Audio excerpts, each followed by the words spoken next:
Et on en parle avec vous, Philippe Courtois, bonjour. Bonjour. Vous êtes l'avocat de la famille de la victime. La responsabilité de la maternité est-elle engagée avec ces révélations? Ce qu'on est certain, c'est qu'il ne s'agissait pas d'un épiphénomène, c'est-à-dire que cet anesthésiste était de manière continue en état d'ébriété. Et on ne me fera pas croire que personne qui côtoyait cet anesthésiste tous les jours, soit aussi bien dans le bloc opératoire ou dans les salles de garde, n'ont pas remarqué qu'elle était dans un tel état, ne serait-ce que par un regard, ne serait-ce que même tout simplement, et c'est un peu idiot de le dire, mais par l'odeur. On ne peut pas cacher son alcoolisme depuis autant de temps aux yeux de tout le monde. Dans un bloc opératoire, n'oublions pas qu'on est les uns à côté des autres. Lorsqu'elle pratiquait une anesthésie, il y avait forcément des gestes et des regards qui devaient faire comprendre. Il y avait des soupçons, il y a maintenant des certitudes. Vous avez vu, lu ce rapport, que dit-il? Très simplement, ce que l'on sait, c'est qu'elle n'avait pas uniquement bu le jour des faits, mais bien en amont. C'est-à-dire que le rapport d'expertise est très clair. Il remonte dans les 6 derniers mois précédant le prélèvement et on voit très clairement qu'elle était dans une consommation excessive d'alcool et de manière chronique.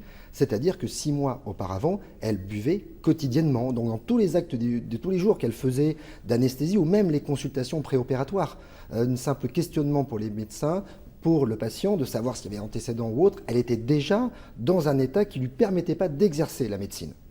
Vous avez, j'imagine, parlé à la famille de la victime que vous défendez. Dans quel état d'esprit est-elle aujourd'hui?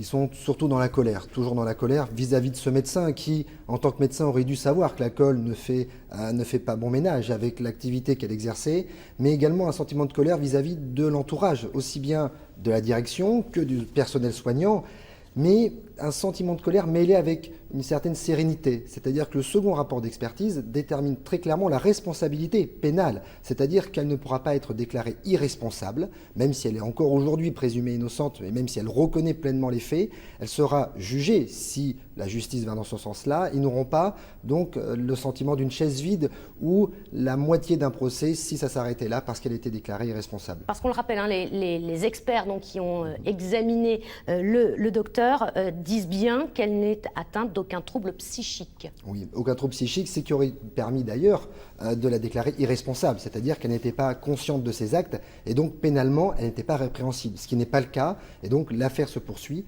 vers, on l'espère, une procédure et un procès surtout. Merci Philippe Courtois d'avoir accepté l'invitation du 12-13.